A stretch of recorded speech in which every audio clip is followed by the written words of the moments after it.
Mysterious, messed up, and downright horrifying.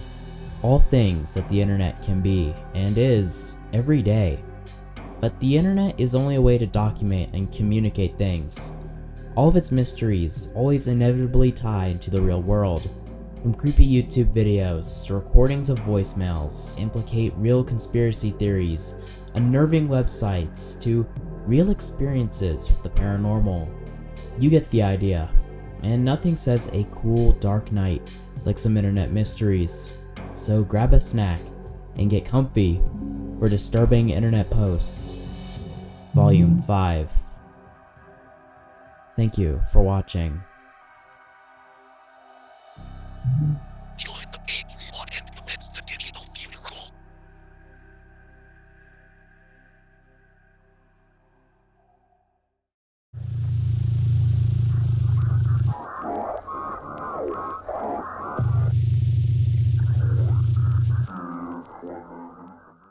Is live at the medical examiner's office downtown, where officials are awaiting autopsy results. David?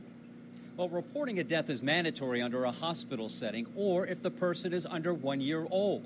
Police and EMTs, for example, have reporting requirements. But under current state law, individuals, people like you and me, don't have to report a death. Craigslist has long been known as a sketchy site, a place meant to advertise and discuss people's interests, plan meetups, and most of all, advertise their businesses and sales, the focus of this chapter. Craigslist, being so decentralized and unmoderated, would obviously have some bad actors, like kidnappers and even killers, some of which have become quite famous news stories in the past few years. But amongst these crazy stories, one stuck out to me. A Craigslist ad for backyard body dumping. Don't stuff grandma in the freezer. By now, you've probably heard about the Glen Burnie family that stored their 83-year-old grandmother's body in the freezer. Turns out that no law was broken. Yep, dumping a body is legal around here.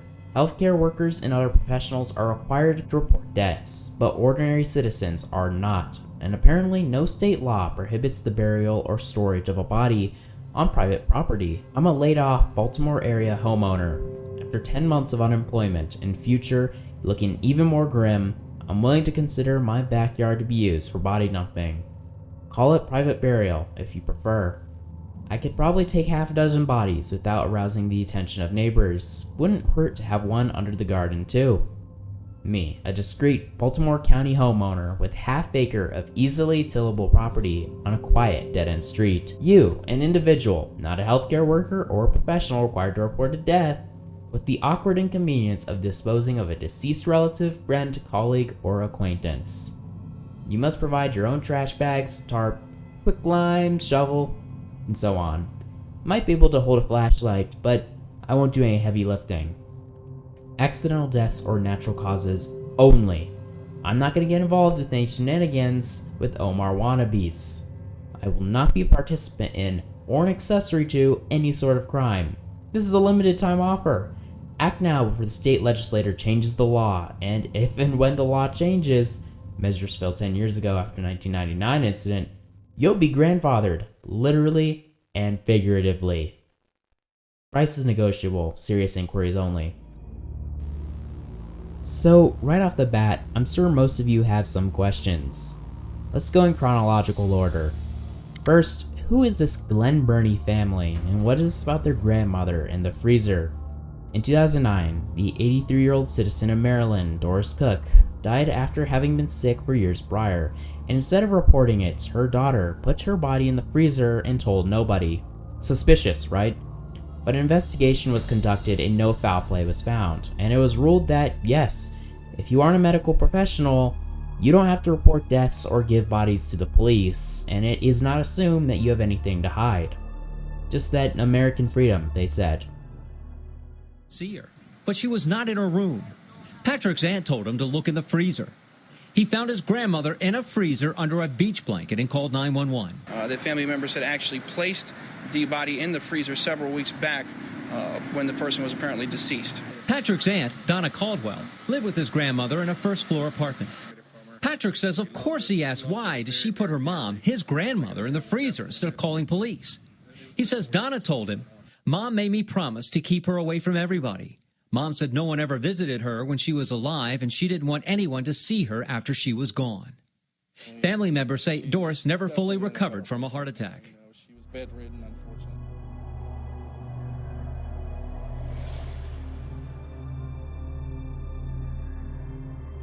So now on to the next question. Why did this Craigslist poster, in the need of money in the wake of the financial crisis of the time, this being 2009, think that essentially starting up an unmarked backyard graveyard was the business option? I mean, sure, I actually think that's kind of cool, sorry, but there are definitely going to be some bad people getting involved here. Only accidents and natural deaths, sure, yeah right. Even if you aren't involved personally, your customers can just lie to you. If you're trying to be 100% moral with this, you can't really. That said, the burial business has never exactly been moral at all. I've covered the burial industry here before and been anywhere from neutral to critical of it. I've had some pretty cool discussions with you guys about it, and really a lot of these businesses seem to care about space management and how much they're being paid over, you know, the ethics. That's not to say our Craigslist entrepreneur here is some evil businessman like the rest of the industry. He elaborates on his Welcome to Baltimore page that he believes he can help people who can't afford official burials. According to a recent report from Los Angeles, people are leaving family members unclaimed at the morgue because they can't afford a proper burial. This is just a truly sad state of affairs. Well, I started thinking, I've been unemployed since being laid off last fall when the new depression struck. Things aren't looking good and the outlook is even more grim. I know it isn't just me, the whole economy is going down the toilet. My prospects are so dismal that I'm willing to consider letting my backyard be used for dumping bodies, so I placed an ad on Craigslist to let the availability of my yard be known. Some people may recoil at the thought of dead bodies underfoot. Fact is, if you live near Leakin Park or any of the lush wooded areas in the vicinity, you probably pass by a dumped body every day. We watch The Wire, we know what's inside all those boarded up row houses. But to say this backyard body dumping business isn't a bit shady, especially given it's specifically citing the law about not reporting deaths of people, would be lying. There could be missing people involved now going into this person's backyard. And you can bet this ad probably had people commenting on their offers wanting to dispose of bodies. I mean, how can this ad not get attention? I don't have any screenshots or archived pages I could find though, so it's just an inference. But I do have access to the Baltimore website comments where people actually react with disgust and shock or just awe, even mentioning how reselling Opie's house will be impossible now. But I think the post itself proves that people don't really care, and that in times of trouble, those who need help will look to anything to profit. Morbid? Perhaps. But desperate times call for desperate measures.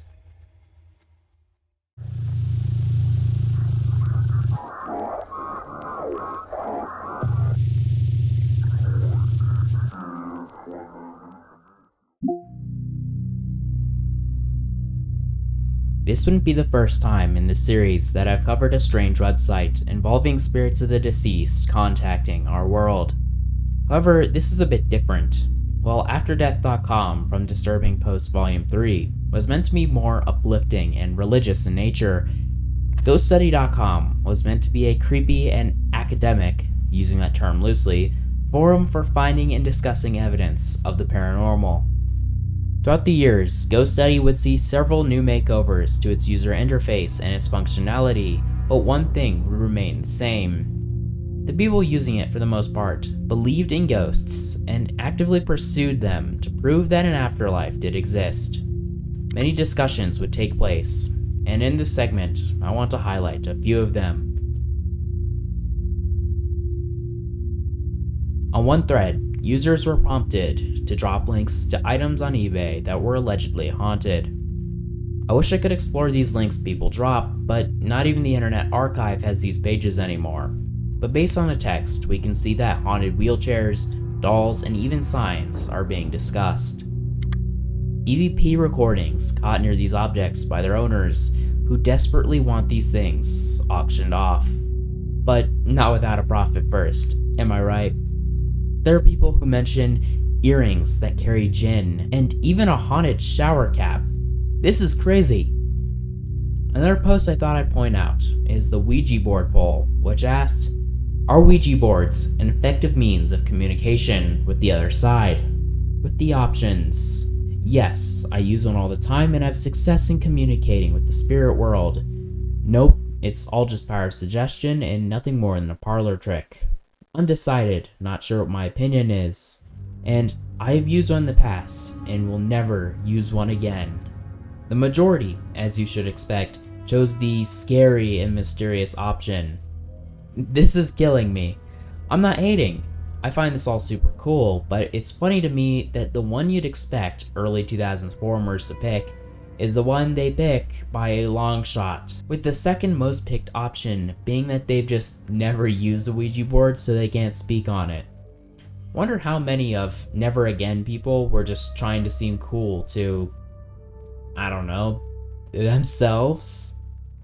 One user wrote on the post, when I was younger, my mom, aunt, cousins, and I used to try our hand at the board now and then, with interesting results. I don't ever remember a bad experience, but I have a healthy respect and hesitation after reading so many stories of negative happenings. I haven't actually touched a board in probably 10 years or more, but my perspective is that we were always receiving a message. Generally a story of the past or a positive greeting. I never moved the planchette deliberately, nor felt anyone else did, although many times I knew what was going to be spelled out before it occurred. Whether I've come away with the belief that simply picked up the signal or had something to do with mentally moving the thing unintentionally, there I'm undecided. But I don't think it's a parlor trick to incorporate a Ouija into my life. Never having a bad sitting, it's hard to imagine that a board can be a portal for negative energy, but I believe many things are possible and don't discount those warnings. On more than one occasion, I felt waves of intense cold. In my case, it seemed to accompany the energy that was speaking and posed no threat. An interesting poll. I guess I lean more towards believing that many things can be used to communicate with spirits. Ouija boards, if you ask me, are just a Hasbro game for sleepovers, but they're spooky and I own multiple t-shirts with Ouijas on them, so I just think it's all super cool. But my belief is not the end-all be-all. There are people here on this forum that truly believe that Ouijas are a way to contact the dead, and many people on the internet as a whole have echoed that belief. So, what do you think? In other matters, I'd like to read one post I found interesting on another thread. User Hide and Hollow recounted, when I was a little girl, about 3 years, we lived in a trailer that we owned, and it was in the Lake Mary campgrounds. At least that is what it was called then, and that was about 36 years ago. I used to wake up at night in total fear. I would be dreaming, and not always would it be bad dreams, but there were always people that I did not know or have never seen before. When I would wake up in total fear and see a conveyor belt type thing going over my bed, and on it were the heads of people that I had seen in my dreams, and not just from that night, but all of my dreams over my life. When I would pull the covers off my head, they would still be there, and this would go on several times before the belt would disappear, and I would literally crawl out of bed then on my belly to my parents' door crying. And all the way to the other end of the trailer to their door, I would see one of the people look around a corner or out of a cabinet or something at me. I would always keep my stuffed cat, who was about 3 feet tall and looked like Sylvester the cat, with me for protection and to bury my face in when I would see them. I would finally get to my parents' door, and I would lay there crying quietly, afraid to make too much noise. I would cry myself back to sleep. My dad would trip over me at 3 a.m. in the morning when he got up, and would carry me back to my room. Now when we moved to Florida, we took our trailer with us, and I continued to have the dreams and see the people. I started kindergarten in Florida while living in this trailer, and we live in what was then the gays' campground. One day, my friend Janny Dickman and I was walking up to the house after school, and we both heard what sounded like someone banging on things in the house. Then we heard glass break inside. So we stayed outside until my brother got home and told him about it. He went inside and found no broken glass and nothing that looked like it had been beaten on. My friend and I heard this several times, only to find nothing. After we moved out of that trailer and into a house in Palmetto, Florida, I had never had those dreams again, nor did I see the people and the heads. I did, however, have dreams that seemed very, very real, and when I would get up in the morning, I would tell my mother or father about it, only to find out what I had dreamed had just happened minutes before. Mom always told me that it was something that runs in the family, where we can see what is going to happen by dreaming it.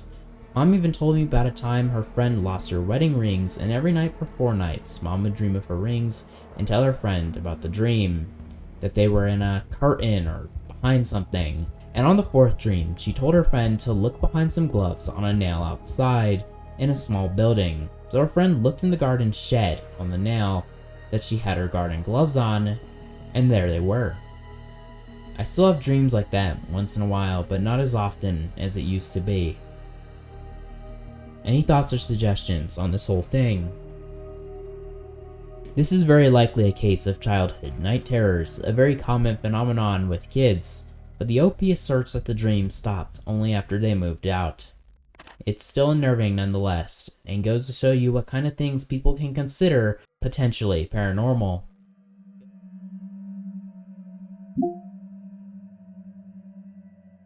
One last thing I'd like to showcase here are these supposedly real ghost sightings uploaded to the site. Figures caught outside behind dogs. Faces in the TV.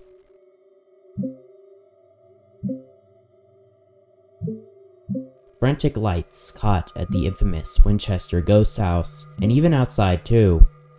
Aside from ghosts, these photos just exude a dark energy. Liminal memories of an old time. A time when this website existed. When the magic of the old internet and its communities, then less divided, were still so alive. GhostStudy.com actually has kind of a tragic story. It was run by one single man, Jim Eaton, who was active on the forums and would go ghost hunting with his son at cemeteries. However, his son would end up passing away, leading to the neglect of the site. Ghost Study would expire in 2023, and the forum would officially be unusable, unless through the Wayback Machine, but of course no new posts can be made through there. People don't really use forums anymore anyway, I guess, so Ghost Study remains a museum of the morbid interest surrounding the supernatural in the 2000s.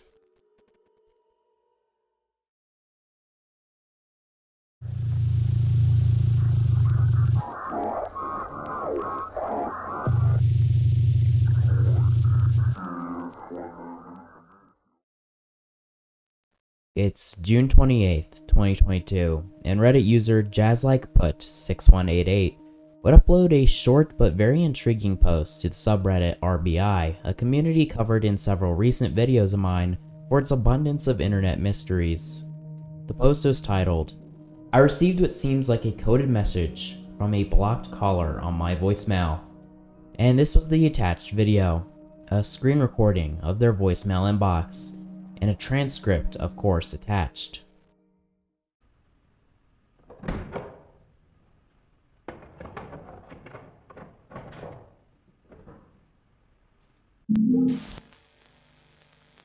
You should always judge pizza by the sauce, the dough, and the cheese, not by the toppings on it. Also, when ordering pizza, especially for delivery or pickup, it is not a bad idea to order it well done, as most places have a tendency to undercook it, especially when they're busy, like on Friday night. Now, that is, of course, unless you like it lightly cooked. Now, I have no interest at all in watching the Kardashians, and I never have, nor will I ever wear a backpack. and I hope this is clear to you. So, nothing seems that off at first. A man with what sounds like a Philly accent talking about pizza? I mean, I'd actually listen to his advice. He seems passionate. Pizza is a popular Friday night food, and yeah, sauce and cheeses do matter for the base flavor of a pie. But it's at the very end that things take a turn for the strange. No interest in watching the Kardashians or wearing a backpack? Two very unrelated things to both each other in the broader voicemail. Then he ends it with the most damning sentence of all. I hope this is clear to you. If this really is an encoded message, which seems likely, I must say, he's really not good at hiding it. Some in the comments have passed it off as just a guy who genuinely does like pizza, and sorry, I just gotta be blunt. Did you even listen to it? Or are they perhaps in on it? I'm joking. Okay, I'm only half joking there. But these are very obviously meant to be something else. I'm sure many of you, if you're into political things and conspiracy theories like I am, have seen the new trend of John Kiriakou interviews, an ex-CIA agent turned whistleblower who is persecuted for speaking up against torture. I bring this up because this post simply reminded me of how, in one interview, while talking about his work life as a field agent, he's speaking code on the phone, presumably since it was vulnerable to interception. You know, I broke into some guy's house and planted a camera on a bug, and I'd get home and she'd say, "How's your day?" I'd say, "Great." "What'd you do?" "Not a darn thing." And then my phone would ring at, midnight, and a guy would say, "The rain in Spain falls mainly in the plain." And I'd say, "Mares eat oats and does eat oats and little lambs eat ivy." And that means meet me at the yacht club parking lot in 3 hours. And then I'd leave. She would say, where are you going? It's midnight. I gotta work. It is common knowledge that intelligence agencies and organized crime and other things like that use code over the phone call. So now that we've gotten out of the way that this could very well be code, then what for? Well, it could always be an intelligence agency, as said, but it could be a drug deal. Commenter points out how it sounds like a meth deal, and another how it can be broken down into a likely meetup message. But of course, I know a lot of viewers' minds immediately went to Pizzagate. The theory that multiple public figures, mainly connected to the Democratic Party in the US, were using pizza as a code for trafficking people and potentially even hiding them at a restaurant. I personally don't subscribe to this, as it became very sensationalized and muddled extremely quickly. But it is a fact that some disgusting creeps online use cheese pizza as a dog whistle for, well, abbreviate that and you'll have your answer. And with some recent events that I've been vocal about on other platforms but won't go into here, the idea of food codes for trafficking is unfortunately not that terribly crazy. As I always say, this has been covered already on YouTube. I'm not aware of it, but I know if this was, then Pizzagate was probably brought up there too, because it's just a very notable thing involving coded messages and pizza. But there is one more possible explanation I'd like to mention, which is that this isn't a code at all and could be dementia. Some commenters say this on the Reddit post, and having met some dementia afflicted people before myself, I can say that, yeah, it can cause people to talk like this sometimes. Apparently, someone got the same exact message, but in a different cadence. And someone got the same message, but with sweet tea instead of pizza. So, I highly doubt that this is dementia, if this is happening to multitudes of people.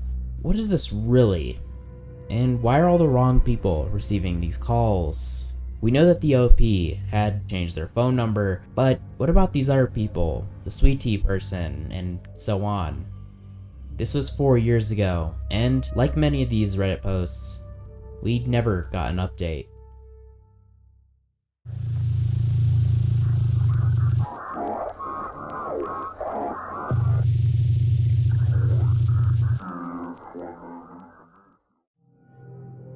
Piracy. We all love it, right? That's a joke, I must legally clarify, but piracy is very popular amongst the general public because it's been very decriminalized and largely supported with the rising cost of things.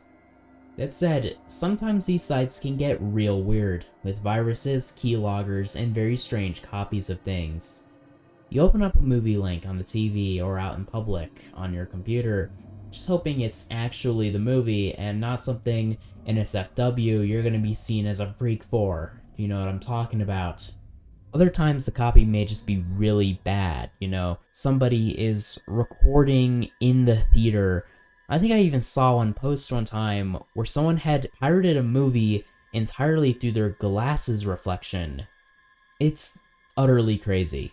A few months ago, a mutual of mine on social media, whom I won't name, alerted me to a strange and disturbing movie piracy site. For legality, and as to not direct unwanted attention to the site or its runners, I'm going to leave the name of the website out, but take a look at this. The person who discovered this was trying to watch Ichi the Killer, and found this site was the top outcome after Googling it. The site is entirely based around gory or disturbing movies, so Ichi is pretty fitting for that. But upon scrolling down to look at the other selections and the kind of movies there are, they found this. I mean, some of these subgenres make sense, but others are just straight up diabolical. And I perused some of these myself on the Internet Archive, and didn't even care to investigate majority of these links much further. And before I get comments saying this is lazy research, look at these. I am not clicking on this. Among the ones I can say on YouTube, against animals, relationship, against men, against women, unsimulated sex, so essentially porn, and incest. And the ones I can't say, well, you can see most of them on screen here. The movies on the front page of this site are pretty surface level theater stuff that I dare to say aren't even really that crazy disturbing, for the most part. And I'm sure even some of the nicher stuff on here are ones that you've already heard about on those super disturbing horror movies lists. But with how specific these genres are, I can't help but wonder if there's some strange and borderline illegal things on here. And anyone with any street knowledge can tell that there are probably people here enjoying it, we'll say. And this is not something particularly unique to this site. There are a plethora of weird underground sites all over the internet for piracy or whatever else that contain films, staged videos, or even real-life gore to appeal to people that get off to it, whether it be in that way or if they just have a obsessive fascination with it. It's truly a bizarre streak of the internet for sure that you can surprisingly access pretty easily on the surface web. So be careful what sites you go to. I can't legally advocate for piracy as it's against the law, but if you do partake in it, as does most of the public in some way, be wary of the places you click on and what the intentions of these people are.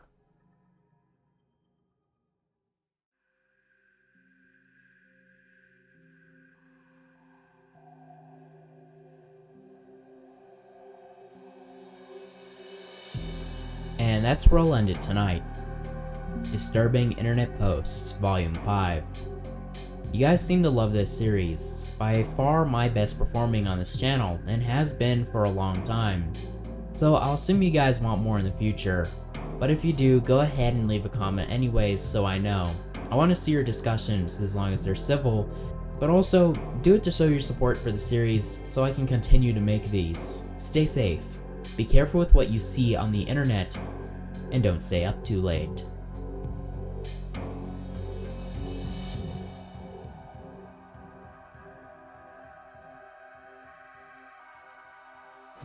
Since you make it to the end of the video, here's a secret. I actually am paid off by mice. That's how I fund oh my god, dude. That's how I fund these videos, is the mice. They come out of little holes in my walls, like in the cartoons. Little doorway shaped holes in the walls, and they, I give them cheese and they give me money to make these videos, and they, give me all my equipment and everything, and my Patreon is actually just entirely made up of mice, so I mean, if you want to join the Patreon and like, you can learn Squeakish. I think that's what they call their language. I don't know. What am I even saying, dude?